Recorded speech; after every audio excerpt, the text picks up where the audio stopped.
ऊपर आ जाइए। हेलो, सपने कैसे आ रहे हैं आजकल? सपने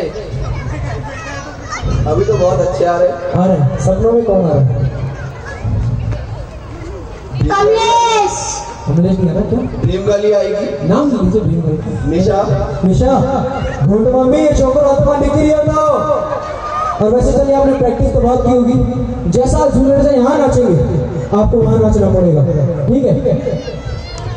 अरे सपने में मिलती है वो कुड़ी मेरी।